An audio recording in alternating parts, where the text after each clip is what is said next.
On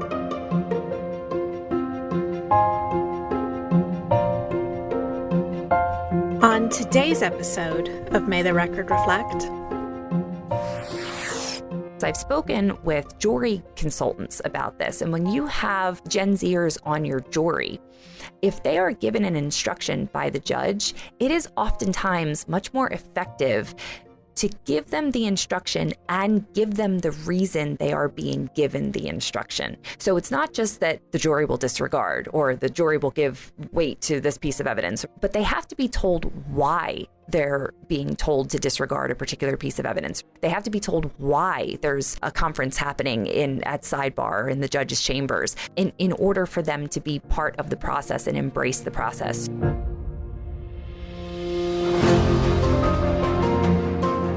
That was Marian Grace Braccia, and this is May the Record Reflect.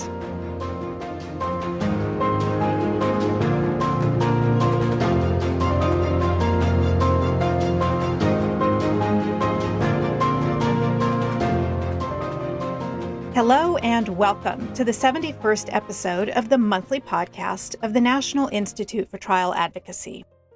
I'm your host, Marcy Mangan. For the first time in history, it is possible to encounter attorneys from as many as 5 different generations while strolling the halls of a modern law office.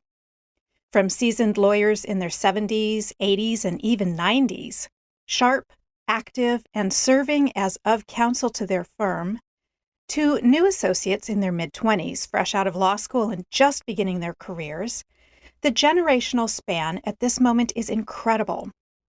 Imagine working in an office where a veteran trial lawyer might be a mentor to someone young enough to be their great-grandchild. Law is one of the few professions where this is possible. In today's episode, Professor Marian Grace Braccia of Temple University Beasley School of Law is back with a fascinating conversation about these many generations of lawyers who find themselves in one another's midst. At Temple Law, Professor Braccia specializes in courtroom technology, e-discovery, and trial skills, and is a frequent presenter on gender bias in the courtroom. Before joining the faculty, she served for 12 years as an assistant district attorney in Philadelphia. She joins me now to explore how generational identity shapes the legal practice and how lawyers across all age groups, from boomers to zoomers, can better understand, work with, and learn from one another. Here's our interview.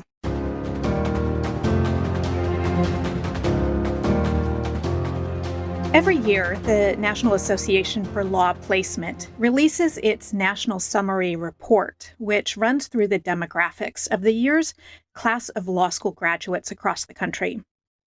Last year, there were 38,937 law school grads. The average age was 25 or younger, with 20% aged 30 and older. Now, it's still a little too early for data to be available for 2025.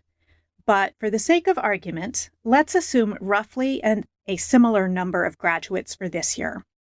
And the point is that that's a lot of new lawyers who are entering the legal workforce.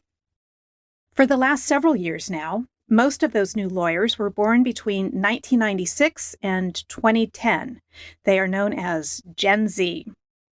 We are right on the cusp where the eldest of that generation are higher education grads, and they are beginning their careers. I think we've all heard the unflattering stereotypes about Gen Z. They are always on their phones, they have a short attention span for everything except for spending hours scrolling on TikTok. They have social anxiety, and they accordingly lack the soft skills or people skills. They don't like to work hard, they job hop at the first sign of conflict, they overshare about their mental health, they're entitled, they're unfocused, blah, blah, blah. Professor Marian Braccia, you actually have Gen Z students in your classroom at Temple University Beasley School of Law. What do you think of these stereotypes? Well, I think the stereotypes certainly exist, and I think that our students are unfairly confronting these stereotypes, but I also think that our students are doing an amazing job of overcoming them and proving them wrong. And I personally have found working so closely with Gen Z that they are unfair stereotypes, and that Gen Z is actually an incredibly creative and innovative and passionate generation that deserves a lot more credit than I think it gets oftentimes. So the members of the class of 2025 are starting their jobs in all likelihood this month, and that includes my own new lawyer son. And so it seems like the perfect time to talk about all these generations coming together and dealing with one another in today's legal workplace. So we're going to talk about what each generation values from work and life, where they excel, how they communicate, and most importantly, perhaps, what they can learn from one another. So I would like to kick off our conversation by just giving a brief overview of each generation, if we could. Sure. So currently we have, I think this is probably one of the first times in history that there are potentially 6 generations represented within the practice of law. So there's the greatest generation, or what's known as the greatest generation, born from 1901 to 1927. There's the silent generation, born between 1925 and 1945. Of course, there's the boomers that everyone knows from 1946 to 1964. There's Gen X, born 1965 to roughly 1980. Then Gen Y, or the millennials, born roughly 1980, 1981 to the year 2000. Gen Z was born right at the turn of the century, around 2000, 2001 until 2020. And I have 4 children of my own, since you mentioned your son. So congrats to him on his recent law school graduation. And I have one who was born in Gen Z in 2012, and then 3 others who were born Gen Alpha 2013 and thereafter. Yeah, it's a big spread. And it's interesting that in law, you can have the elder generation still working of counsel. I have known so many lawyers throughout my almost 40 years working in law who were, in their late 80s and 90s, still coming to the office and sharp as a tack. So it's important that we talk about all of the generations that you've just listed. I did a tiny bit of digging, and I think this is still up to date information. As of last January, Norfolk, Virginia's Stanley Sachs, at now almost 102 years old, was the oldest and longest practicing attorney in the United States, with 75 years experience in personal injury law. And he still works every day. He works with a paralegal, mostly remotely from home, but even centenarians are becoming more numerous, given the fact that we are nearly a quarter way through the 21st century, and there are still practitioners who were born to that silent generation, the early part of the silent generation. That's amazing. So what are the defining characteristics that come into play at work? I would like to start by discussing the societal changes that each generation grew up witnessing, whether that works out for them as being a liability or an advantage. And in the end, it informs their work habits. So let me start then with the traditionalists who were born in that 1922 to 1944 range. That's also known as the silent generation. This was the generation that was defined by the Great Depression, by the Second World War, then later by the Korean War. Remember, this was the generation that went through their formative years before the women's rights movement, before the civil rights movement. When people of this generation got married, it was marriage for life. Divorce was a not very common practice among married people. This was the age of wireless radio, of big band, of swing music. This was also the generation that went to school and had very disciplined education. So, sitting in alphabetical order or sitting in straight rows and just sitting and watching the teacher at the front of the classroom. This was not the collaborative, let's work in groups and do little group exercises and group projects generation. The traditionalists are also known as long-term savers. They believe in paying cash, no credit. They like stability. And there was an end game. There was a goal of retirement. They certainly valued work, but they were less concerned about career path necessarily, and more concerned with loyalty to a company, loyalty to a job, loyalty to a company mission. But they worked to live. And when they did retire, retirement actually meant sitting in a rocking chair and enjoying your time off, not taking on a new profession, not going back to school, not taking on, a part-time job. And this generation really preferred direction from the top down. So this was not a generation that was raised to question or challenge authority. They were comfortable with receiving information on a need-to-know basis. There was no, I'll use a naughty word here, but there was no entitlement to it. So this was a generation that was very accustomed to hierarchy, to structure, to following that structure, to taking, receiving, and then executing orders, and not necessarily, again, challenging or questioning the direction they were given. So you knew your place. I think that's a great soundbite, and probably a much more effective way to say it than my long recitation there. No, it's good. So what about baby boomers, the next generation? Yeah, so the baby boomers, again, born between 1945 to 1964, defined by the Vietnam War, by civil rights activism. Other defining moments in this generation were the JFK and Martin Luther King assassinations. This was the generation that saw the influx of television and then the transition to audio cassettes from transistor radios. This was a generation that made their support of human rights heard and seen. This was a protest generation that I think began to question the authority and began to be much more vocal and outspoken when they disagreed with authority. Educationally, this was a generation that participated in the classroom probably more than the traditionalists did, but with quiet participation, with deference, with orderly participation, if you will.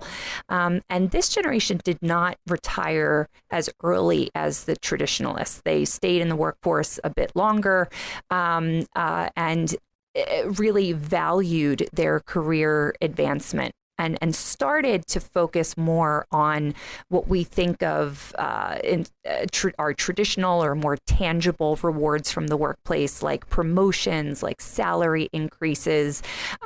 This generation, and I'm sure we'll talk about this when we get a little bit further down the ladder when we talk about millennials and Gen Z.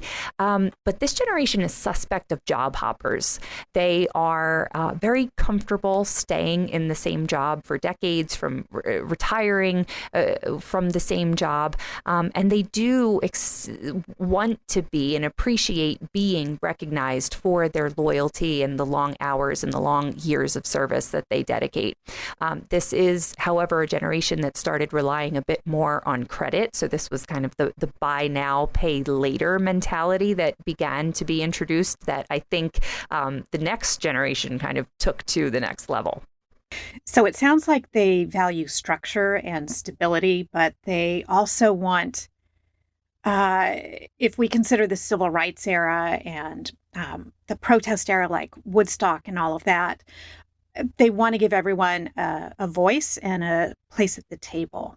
I think that's fair. And I think it is when you say they appreciate structure, I think they would seek structure from a system that they agree with. And this is probably the first generation, or perhaps, again, the most vocal generation that will challenge a structure that they don't see as fair or equitable. So I'm a member of Gen X. So go ahead and tell me all about myself. Well, Gen X, this is surprisingly the smallest generation in the United States. However, it's the most diverse generation. Now, this generation, again, born between 1965 and 1980. I didn't give away your birth year there, Marcy. I know better than that. It's okay. But this generation was the first American generation to see such a high parental divorce rate. They were marked by the recession of the 1980s.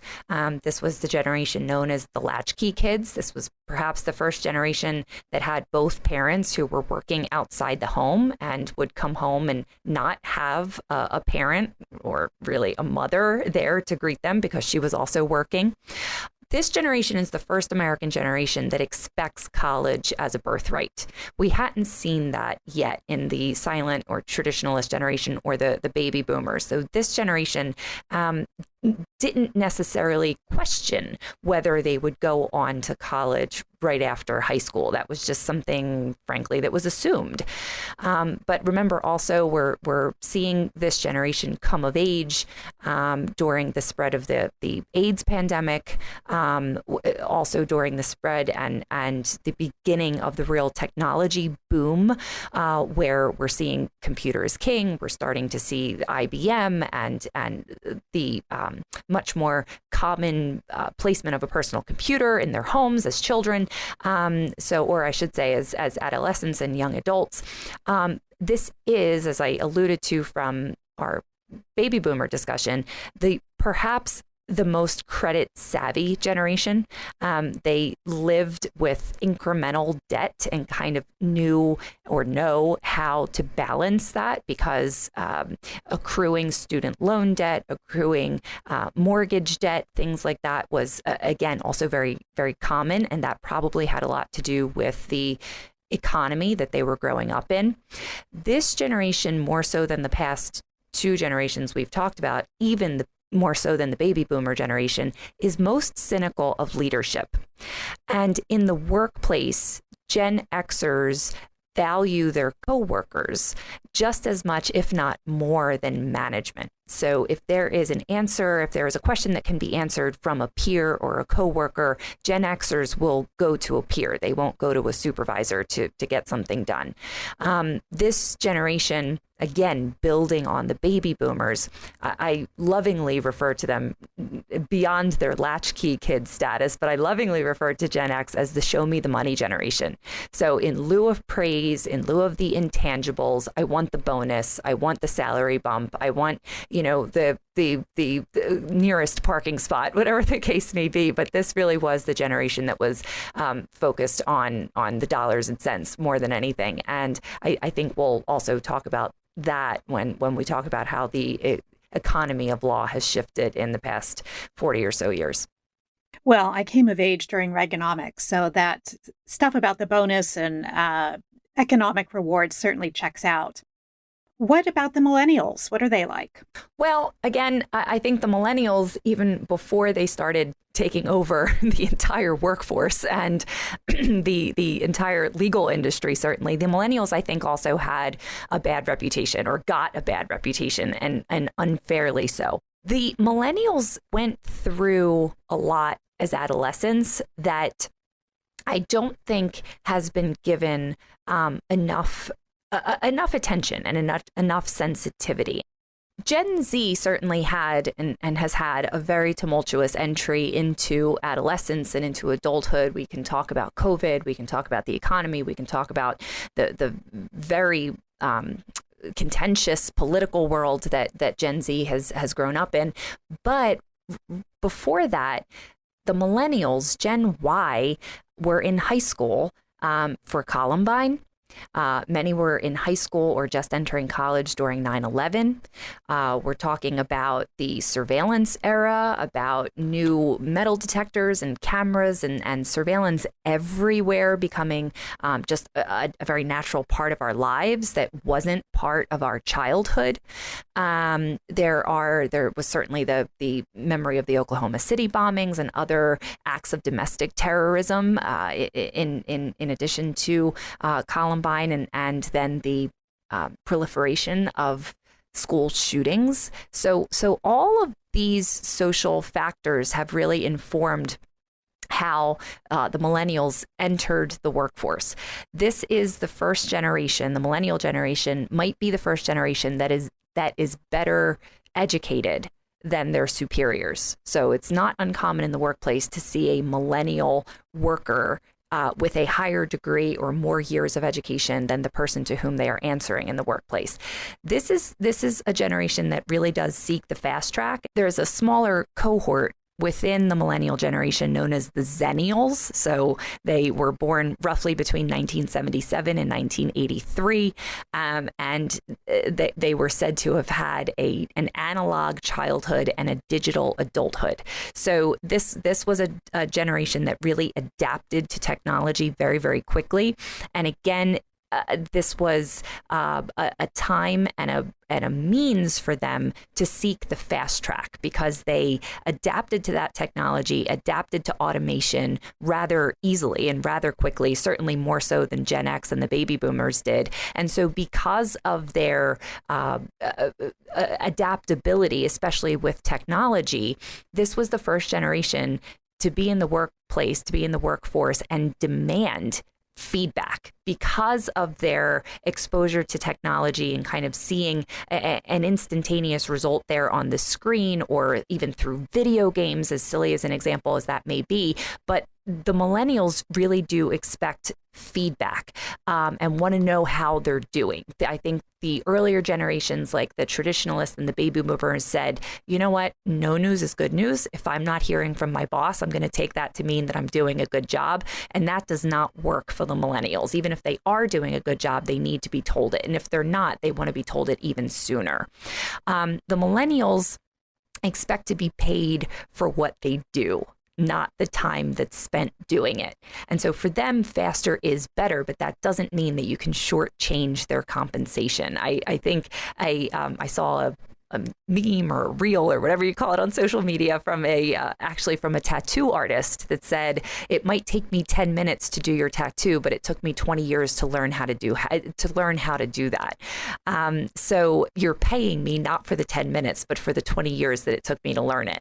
And so that is how the millennials feel about their compensation. Not just because they can do it faster doesn't mean they should be paid for the time it took them to do it.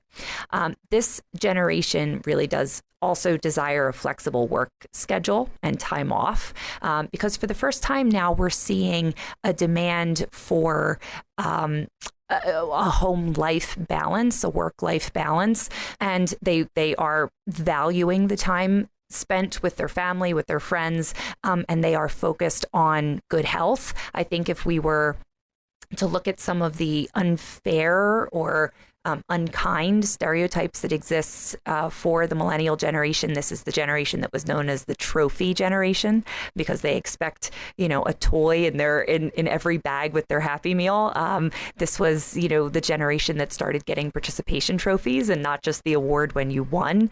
So as we said, also, this is a very large generation. So for almost every profession that we see in our Bureau of Labor Statistics breakdown, this is the largest represented generation in almost every profession, and that's certainly so in law. And this is a generation that engages meaningfully on almost every platform that they are given. So whether that means email or text or social media or in-person communications with friends, with family, very social groups, this is a really in touch and wired in generation that has its finger on the pulse of a lot. It sounds like they are breaking the mold. Maybe not just the mold, but every mold. Like they're challenging everything and doing everything kind of differently. Kind of differently and in their own way, and finding ways that enable them to achieve what they want to achieve in the way that they want to do it. So yeah, they really are rewriting the playbook and playing by their own rules. So let's get to the digital natives, Gen Z. What can you tell us about them? So our Gen Zers were born from, around the turn of the century. Some stats put them at a birth year of around 1995. I simplify it and say it's closer to the turn of the century, so around 2000, and born until about 2010, 2012. And so this generation knows nothing of privacy because they have been raised on social media. Their faces are all over social media. They have no problem kind of blasting where they are, tagging their location, tagging who they're with, saying exactly what's on their mind in live feeds, on live reels. So they really don't, as I said, know anything about or seek that that solitude or that privacy. They are quite comfortable being communal and being non-anonymous. When it, however, comes to the workplace, Gen Z is, even more so than the millennials, arguably the most tech-savvy generation. They were born after the advent of the internet. They grew up with access to the most modern computers and smartphones. You know, the joke is they were born with an iPhone in their hands. But apart from technology, this generation is also very, very socially conscious and often very outspoken on issues of sustainability, diversity, equality, certainly other far-reaching issues. And this is also a very diverse generation. So the communities with the broadest spectrum of backgrounds with race, gender, orientation, identity, these are the communities that are most attractive to Gen Z.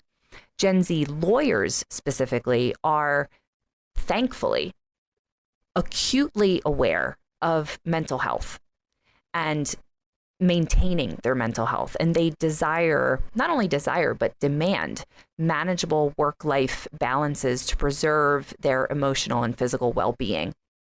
I think members of this generation are also more receptive to remote opportunities and to having the flexibility that, again, will allow them to work in a way and in a place and at times that work for them, that are most convenient for them. And I think that is where we see a lot of tension with the older generations in the workplace, especially in law. So to piggyback on that, we had shared with one another an article that was published in the New York Times just this past summer about how Gen Z is small c conservative. They are constitutionally moderate and driven by old-fashioned values, what you might call wholesome. Do you find that to be true? I think I do agree with that description. And particularly in the sense that I find, especially in the classroom and interacting with Gen Z law students and now new Gen Z lawyers, they are a particularly caregiving group.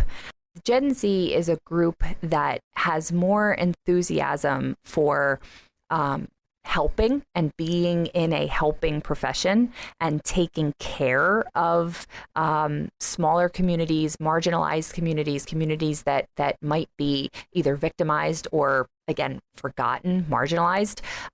And Gen Z lawyers in particular are not as interested in those big top salary offers from big law as they are for bigger roles at smaller firms where they can make more of a societal, communal, civic impact. So I agree with that New York Times assessment. And I think it's almost a reversion to what we saw in the early 1980s, or I'd say after the Vietnam era and into the early 1980s, with this more wholesome kind of small firm or even solo proprietor model of legal practice. And it feels a little like a return to those days. So then do you think that we are in the midst of a generational sea change that's going to alter the way that the legal profession goes about doing its business? So I do think that everything is cyclical. And I think that we have seen tensions before between the generations, not only in the workplace generally, but in the practice of law more specifically. And this reminds me some of the tensions that we're seeing between the baby boomers and Gen X and the younger generations, like the younger millennials and certainly Gen Z currently, reminds me of the tensions that existed, as I mentioned, in the early 1980s, when there was, I think, a transition to a much larger and more capitalistic structure of the business of law. So I don't think This is new. I don't think that we have ever not experienced and not survived intergenerational conflict before within the practice of law. I think it's just a new generation making itself known, welcoming itself into the profession, and having the whole profession having some growing pains, having these new members as a part of it. You had mentioned that millennials make up the greatest percentage in the legal workforce today. Would you happen to have at your fingertips the split or what the current mix is of generations? Yeah. So our millennial generation, who's between ages 35 and 44 currently, is just under a third of the entire profession, the entire legal profession. It's about 29%. After them are the Gen Xers, who are, again, between 45 and 54. They're just over 21%, so about a fifth of the profession. Then slightly younger than the millennials, Gen Z is coming up right behind them. They're aged 25 to 34. They comprise about between 18 and 19% of the profession, 18.6% according to the ABA.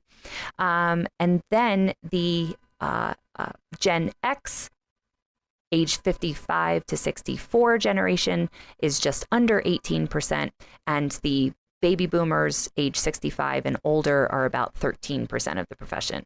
And I will say law, this is no surprise to anyone, I'm sure, but law does tend to be a slightly older profession, comparatively speaking, to the rest of the American workforce. And there's a few reasons for that.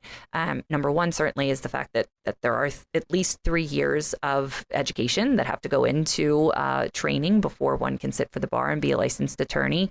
But the other reason that we are an older generation, or we skew slightly older, is because attorneys are working much longer, as we talked about earlier with centenarian practicing attorneys still.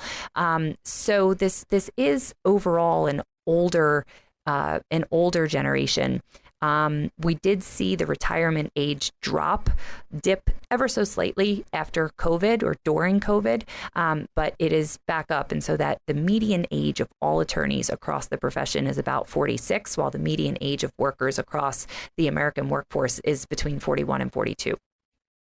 Authority is the power to give orders, make decisions, and enforce compliance. And there are three different areas concerning authority that we have been discussing today. We've touched on leadership a little bit earlier in the conversation, but I wonder if we could circle back and just get kind of a quick couple of words about what each generation expects from authority figures within their organization and what leadership characteristics attract and conversely repel them. We'll start with the elder generations, the traditionalists and the silent generation. I think it's easy to sum up the traditionalists and the baby boomers by saying they respect leadership, and the traditionalists will rarely challenge leadership because they are perfectly comfortable with that top-down authority, perfectly comfortable with hierarchy. The baby boomers, however, do respect leadership, but will challenge it. So they do respect who their supervisors are, who their law firm leaders are.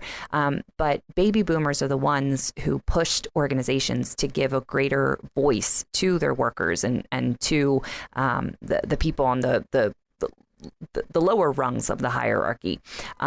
So I would say that both of these generations, the traditionalists and the baby boomers, are very respectful and mindful of hierarchies, and can operate well within them. But there's a difference between their willingness to challenge their authority figures. And we can't say the same for Gen X, can we? No, definitely not. And Gen X is not necessarily impressed with authority. They expect competent managers, but Gen Xers learned from technology and from non-traditional family structures. So they didn't grow up necessarily with an authority figure always present. They didn't necessarily have a parent always present of whom they could ask permission or of whom they could ask for instruction or guidance. And so Gen Xers typically embrace whoever is the most qualified to help make decisions or help answer questions. And so, as we mentioned, they will seek out informal leaders, even if that means their coworkers, their colleagues, or, someone on the same level, so to speak, as they are, and won't necessarily always defer to authority. Wow, that's a really great observation. How do millennials build on that? So millennials want the senior people in their organizations to listen to their ideas and their opinions, and then they want broader and more inclusive decision-making processes. They want to be asked for feedback. They want to be given feedback, and they also want to feel like they are contributing to the conversation, even if they are not the ones in the leadership roles or who have the decision-making authority. So they expect guidance and feedback from their leaders and their authority figures, and they will challenge their authority figures. But at the same time, they expect that those authority figures are the ones who can teach and guide and mentor them in the workplace. And I think that is something that is essentially a standard or essentially an expectation of this generation. And what about Gen Z? So Gen Z is the same. So Gen Z, I think, borrows a lot from Gen Y or from the millennials in seeking that feedback, seeking that mentorship. But at the same time, if they have figured out a better, faster, cheaper, or frankly, more customized and personal way of doing things, they expect to be able to incorporate that method into the workplace or into the execution of their tasks without being questioned or challenged about doing so. So the next authority concerns an organization's policies and procedures. Let's break down how the generations regard that, starting with the elders. So I think, again, the traditionalists and the boomers have a lot in common in this category. According to the traditionalists, everyone should just do as they're told. If there's a memo, if there's a policy about it, if there's instructions out there about it, follow your instructions, follow the directions. That's what we're here for. They believe that the existence of the policy is the very reason for compliance with the policy. Whereas the boomers also respect policies and procedures and will also respect those directives and those guidelines. But they'll say, you know what, let's make a policy that's fair to everybody and that helps things run more smoothly. So again, they want to be part of the process, and they are seeking fairness and equity in the process. And then once that process exists, they'll respect it. And Gen X. Gen X says, you know what? One size doesn't fit all. Rules are made to be broken. Policies are an invitation to ask more questions, particularly if there's not a stated reason for the policy. You have to tell me why it exists, and then I can evaluate whether or not it's going to work for me. It's part of that generational irreverence that you mentioned before. It's kind of like, hey, listen, I looked after myself after school. I should be able to see myself through this task and not be confined to certain parameters, right? Yeah, no kidding. Millennials. So millennials say, if it doesn't make sense, I'm just going to assume that policy is a guideline and figure out a way to make it work for me. This was, again, a generation that would question their parents' rules, that wouldn't necessarily just follow orders because it came from an authority figure or a boss or a parent. And so millennials see policies and procedures, like they see most other things, as all things up for negotiation. And is the same true for Gen Z? I think it is the same for Gen Z. And one thing that my husband and I have had to get used to with parenting children in Gen Z and Gen Alpha is that the phrase "because I said so" does not carry the day, right? So and this is really interesting too, because I've spoken with jury consultants about this, and when you have Gen Zers on your jury, if they are given an instruction by the judge, it is oftentimes much more effective to give them the instruction and give them the reason they are being given the instruction. So it's not just that the jury will disregard or the jury will give weight to this piece of evidence, but they have to be told why they're being told to disregard a particular piece of evidence. They have to be told why there's a conference happening at sidebar or in the judge's chambers in order for them to be part of the process and embrace the process. So when I tell my kids to do something, or even frankly, tell my students to do something, it will not be received or adhered to without an explanation. So I'm changing the date for this assignment, or we are going to have a midterm, and here's why. And at that point, there is buy-in and there is much more cooperation. Well, that's a hot tip about when you're addressing jurors who are within this generation. Right. So the third area concerning authority relates to how decisions are made. How does each generation view its role in decision making? And we will start again with the elders. The traditionalists say the boss decides. Boss is at the top. Top down. Boss is at the top for a reason. He or she earned it. And I'm going to listen to that authority figure without questioning authority, because to question authority would be insubordination. And then the boomers. The boomers do use a decision-making process, but ultimately the boss decides. And this was the first generation in the workplace that incorporated surveys to critique the boss. And so that is the way that they were able to give feedback and kind of express how they felt about the decision-making that was perhaps being made on their behalf. So it's a bit of participation. I think they appreciate that bit of participation, yes. And what about Gen X? Gen X says, you know what, the savviest of the group should decide. So it doesn't have to be the head of the organization. It doesn't have to be the manager. It doesn't have to be the person who's nominally in charge.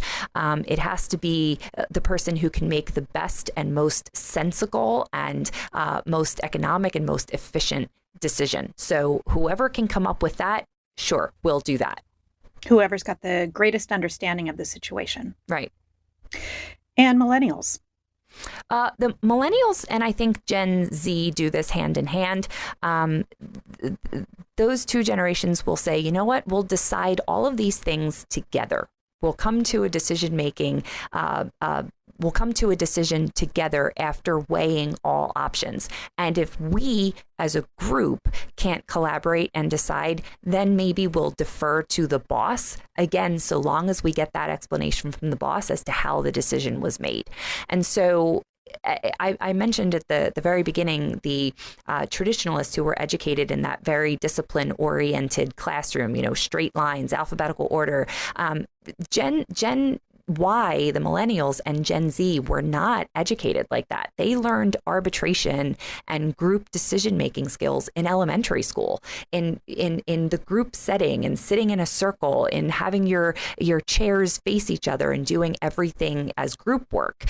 So they really are very comfortable with group decision-making and will ultimately defer to an authority if the group has proved to be unsuccessful in coming to a consensus.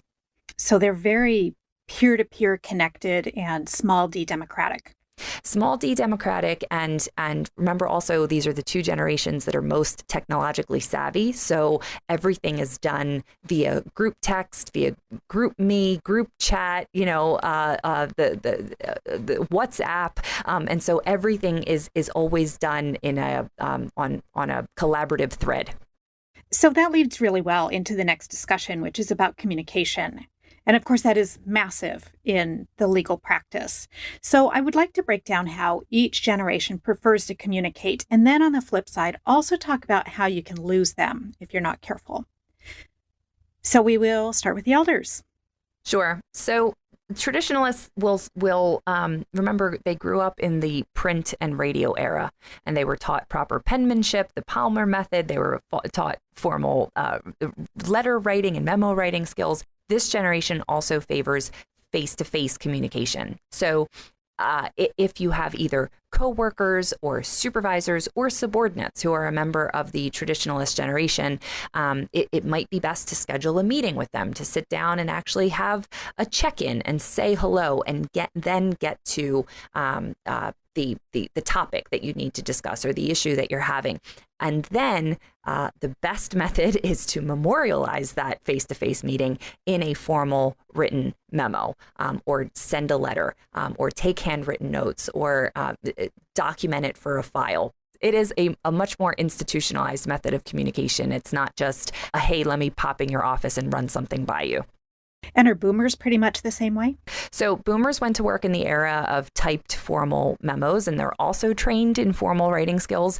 But they grew up in the broadcast era watching TV much more than listening to radio, which created a higher standard for presentations and put emphasis on the visual. So another jury tip, if you have boomers and Gen Xers on your jury, make sure that you have some visual display and have in some way incorporated visual technology to tell your story, because this is a generation that grew up with pictures in front of them. And so they are very much in favor of that method of communication. So they like their demonstratives. And I would imagine that all the generations that follow do as well. They certainly do. It's funny because Gen X just says, what are memos? Why are we reducing this to a memo? Are we able to? This is a generation that's comfortable meeting virtually. They grew up in a global world and began to embrace new technologies in the form of email and cell phones. And Gen X, more so than the last two generations that we spoke about, would appreciate immediate information and response. So they're beginning to be not as comfortable with that lag time between sending a question and receiving an answer. And fewer meetings, I suppose. Far fewer meetings. Why couldn't this have been an email? Right. Yeah, the old cliche. There's a reason for it. What about millennials and Gen Z? Are they very different? They are, and I blame the things that we carry around in our hands, in our pockets, in our purses all the time, because Gen Y and Gen Z grew up with smartphones. They grew up with wireless video. They grew up playing video games and talking to people around the world while playing video games that they never met before. So the world is literally at their fingertips at all times. So a text response is perfectly fine. Sending a text or a DM when you have a work question is perfectly fine. Informal communication, like abbreviations and the slang that we use via text, LOL and SMH or whatever we say to each other, is and also emojis. And emojis, right, are perfectly fine. Just make sure that you're using the right emojis if you're talking to Gen Zers, because they will tease you if you're using the wrong emoji. But according to these two generations, that need or that over-reliance on formality is a waste of time. And again, they're looking at the fast track and they're looking at being the most efficient and effective generation. And why write an entire memo when I can just fire off a text message about it? What about voicemails and just calling somebody up on the phone? So I saw a funny quote this morning that said, it's the year 2025. Now I read voicemails and listen to books. Right? So it's like that, right? So I think that anyone who has an office line still, or anyone who still has a voicemail set up, probably appreciates being able to read the transcript of it via email, or read the transcript of it on your screen, on your voicemail screen.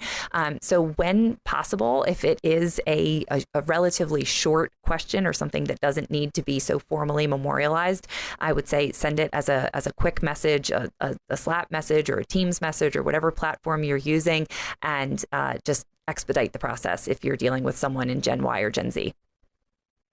Law is one of those industries where apprenticeship is really important. Mentorship and guidance from those senior to you are also important. So next, I want to talk about how to give feedback or critiques on performance and work product in a way that is optimal for each generation. Or you might say, how do we communicate in a way that someone from another generation will be most receptive? Professor Braccia, you mentioned a moment ago that older generations are very no news is good news, so to speak, and that younger generations think, to varying degrees, I suppose, that instant feedback in the moment is more helpful to their skills development than holding off and waiting for a formal performance review. Nowadays, Gen Z lawyers are certainly receiving feedback from their supervising attorneys who are either Gen X or millennials. So let's start there. I would say they're certainly receiving feedback from millennials. I think almost a decade ago in 2017, Lizzie McClellan did a seminal series of articles on millennials in big law. And she noted that millennials, as we've discussed today, make up the largest generational group among lawyers at large and mid-sized firms, and that the numbers starkly illustrate the reality facing law firm leaders that millennials will soon take over the profession in sheer numbers, and soon enough they'll dominate leadership positions and partnerships as well. So I think when we are thinking about who the leaders are in our profession, we absolutely have to include millennials just because of their sheer numbers and the prevalence in terms of their population. And so how do they like to both give and receive feedback or critiques? So I'll briefly start with Gen X. I think Gen Xers appreciate real-time feedback without a lot of fluff. They don't have the time or the patience for it. They say, just tell me what you think, shoot from the hip. I don't need the disclaimers. Just let me know how I did so that I can get back to work or continue getting the work done. And they don't necessarily need a form or an annual review, but they do expect to know how they're doing along the way with any project they're working on. But boomers kind of expected those scheduled appraisals, whereas Gen Xers, they don't need that done at the same time every year. They're not expecting a meeting to be set. They just want to know how they're doing, and however that can be communicated on a regular basis is fine. And then just incorporate it into their work right away. Right. Millennials.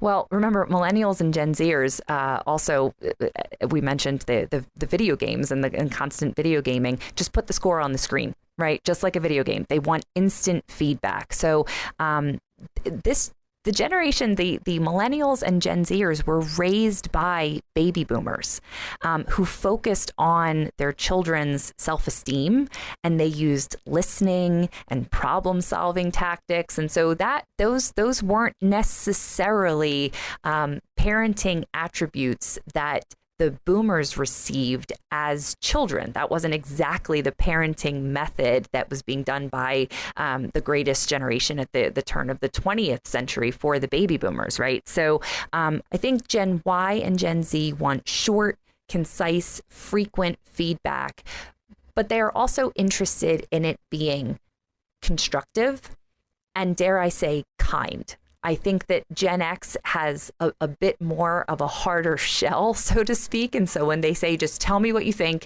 give it to me plain, shoot from the hip, be as candid as you need to be, I think that Gen Y and Gen Z still appreciates having their confidence built and being told if they could do something better, how they could do it better, and being given that opportunity to achieve and to rise. I could see how with older generations, they might look at that need or desire as being kind of soft, squishy. What do you think? Yeah, I think that's fair. And I think that's where a lot of the tension between the generations in the legal workplace is coming from. I know that Jordan Furlong has a great Substack, and he's got one piece from a couple of years ago called "The Generations War Comes to the Law Firm." And he undertook a series of interviews with older generation lawyers and Gen Y and Gen Z lawyers. And the perception of Gen Z lawyers by baby boomers and Gen Xers was really unkind and pretty harsh, to be honest. They were referred to as Zoom associates. The older lawyers were saying that Gen Zers and Gen Yers lack initiative and ownership and personal responsibility. They were saying that they don't want to work hard. They're shiftless. I think that is also a perception that's developed because Gen Z members of the profession will likely quit a job within 2 years, and 1/3 of those who will quit a job within 2 years of starting it would actually exit a job without having another one lined up. And so there are a lot of reasons for that. And because of that practice, they have, I think, developed perhaps unfairly a reputation among the baby boomers and the Gen Xers as undedicated workers. But as Jordan Furlong noted in that same Substack, as a result of the interviews he undertook, Gen Zers would respond, quote, "It's not that I don't want to work hard. I'm just not as willing to be abused as some of my peers were." And then there's another quote that says, "Boomers and Gen X have only themselves to blame for my generation. They took all of their generational economic advantages and pulled up the ladder behind them." Ouch. Yeah. So there is clearly a lapse of understanding and a lapse of communication and frankly, with some of these quotes, a lack of respect for the different generations and for their different styles of not only the practice of law, but in some of these instances, these weren't just complaints about approaches to employment or approaches to task execution. These were character judgments, and they're rooted in a sort of moral indignation and almost a resentment of the perceived rejection of older generations and older lawyers' values. And so there really is a reckoning and a coming together that we need to see so that the generations understand each other and respect each other and can work together so that there is a legacy in place, so that there is continuity of our practice and that law firms don't begin to shutter and fold because there is no one to take over when that older generation eventually retires. Right. And that's part of what we're talking about here today, why this episode feels so important. I had done some research on some quotes, and I found one by George Orwell, who wrote that each generation imagines itself to be more intelligent than the one that went before it and wiser than the one that comes after it.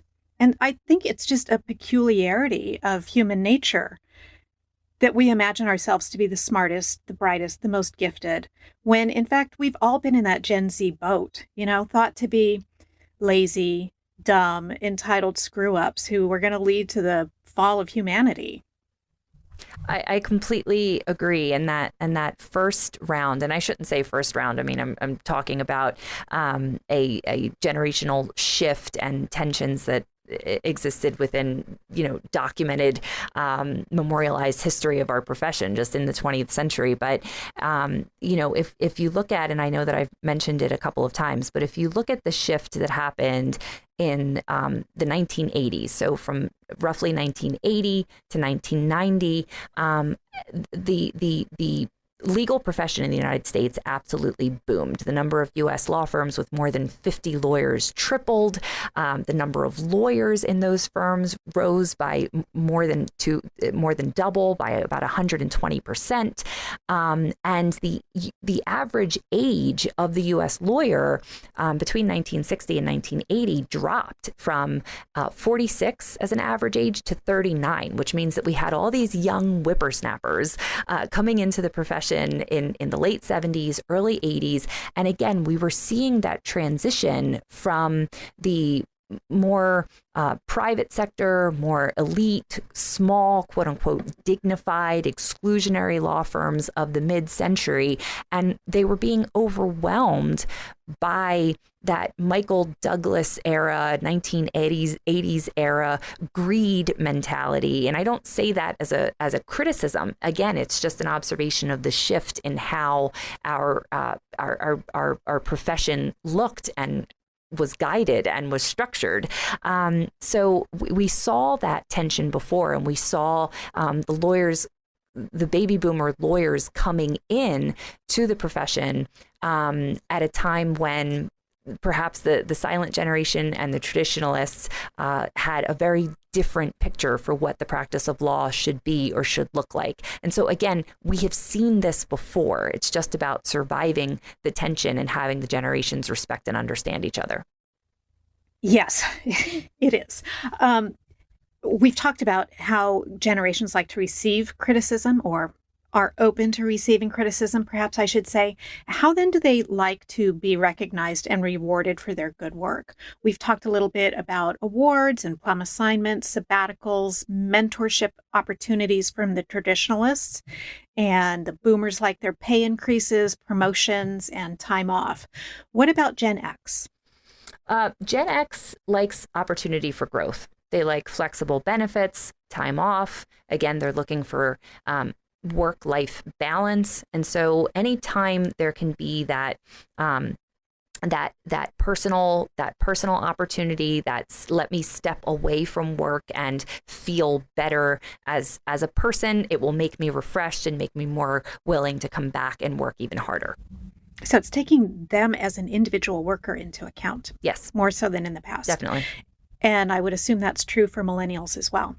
Yes, but even more so, because millennials and Gen Zers want those flexible benefits like hours and schedules and telecommuting, but they're also looking for enjoyment when they are in person, and when they're not working remotely, they're looking for fun at the workplace. They're looking for it to be actually a place that they enjoy going and get a sense of personal fulfillment out of. It's not just to, stamp the time card and clock in for the day. It's actually something that is meant to be personally fulfilling and enjoyable. But hey, I thought it was called work for a reason. Yeah, well, you sound like a boomer, Marcy. So, I'll say this, I think the older generations would say, I'll relax once the work is done, right? The work itself is fun. I'm here because I am lucky to be here. I am thankful to have a job, and I will respect the people who gave me this opportunity. Whereas Gen Xers, as usual, are much more pragmatic and frank about things, and they say, it's work. It's not meant to be fun. Stop trying to make it fun. Like, let me just do what I have to do in the time that I have to do it in, and then I can call it a day. Work to live. Whereas work to live, exactly. And again, our Gen Y and Gen Z friends say, I'll get more done if I have fun while doing it. And so it's finding how to make that the workplace work for everyone who is accessing it. So remember, the millennials and beyond, Gen Z, were raised on Sesame Street and learning as a fun diversion, video games and other things that made information receipt and retention colorful and enjoyable and diversionary. And so this generation says, if it's more comfortable, then I'll get more done. Focus on the results and not the hours I put in. So we've talked about all of these traits, and I want to bring them together and kind of create a picture for what law firms and organizations should be doing with all of this information, so that they build legal teams that bridge the gap and they make the most of each generation's strengths and their values. So what should law firms be doing with all of this information?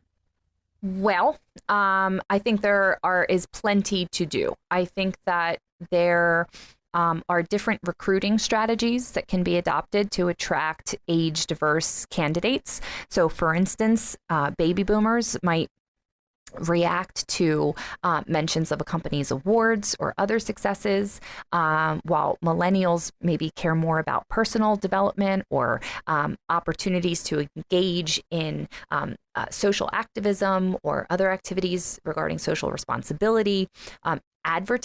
Law firms can certainly advertise on various channels. So the baby boomers, would look at professional networks or referral sources, while Gen Z is looking for much more interactive online campaigns and social media. And candidates and applicants for certain law firms should be encouraged to ask questions during interviews to find out what that workplace is looking for and what their expectations are, again, so that there is immediate feedback and they understand the environment and the culture, and they can make an informed decision. I think there really is a need to avoid stereotypes, even though we have talked so much about what historical events have marked these generations and what they're known for and what they're generally most comfortable with. You really do have to talk with your coworkers, with your subordinates, with your supervisors, and learn about each of them as an individual. If we have time, I can tell you a real quick story. I remember I was in court once, and I was a young DA. I was maybe early mid-20s, and my opposing counsel on the case was a defense attorney, and he had I happened to see his phone. He turned his phone toward me, and I saw the wallpaper picture on his phone. And it was a picture of Cary Grant and Ingrid Bergman from the 1946 Alfred Hitchcock movie, Notorious. And, he turned it toward me, and frankly, very smugly and not very nicely, he said, "Do you even know who these people are?" And I said, "Yeah, it's Cary Grant and Ingrid Bergman and Notorious." And his face, like, I really think that he was going to hit the floor. Like, I thought he was going to pass out, that this, 20-something knew an Alfred Hitchcock movie. Hey, guess what, buddy? I was raised on Alfred Hitchcock movies. I've seen every Alfred Hitchcock movie. I have the box set still at my house, and I watch them on VHS. So it is not productive to come to hasty generalizations and faulty assumptions before you get to know the individual, and that shouldn't be news to anyone. So I think that customizing the approach to any member of any generation really does lead to improved working relationships, improved communication, and frankly, quite much more satisfied employees and coworkers and practitioners overall. And one of the ways that you do that is you ask them, what do you want? What do you need? What are you getting out of this? And then actually listen to what they're saying and take it under advisement. And I think it might be harder, especially for law firm leaders who might be of the older generations, the baby boomers and the Gen Xers, and even at this point, some of the elder millennials. But I encourage them to consider allowing for more independence and autonomy. Gen Zers in particular are ambitious individuals who like having their own independence. And so perhaps implement strategies for work-life balance, to mitigate burnout and stress, because they are significant issues and significant concerns for Gen Z lawyers.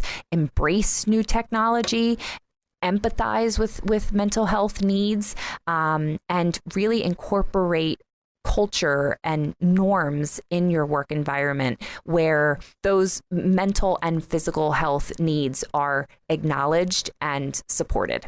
And I think it's important to remember that a rising tide lifts all boats. So it's not just the younger generations who benefit from mental health awareness or flexibility with working from home on occasion.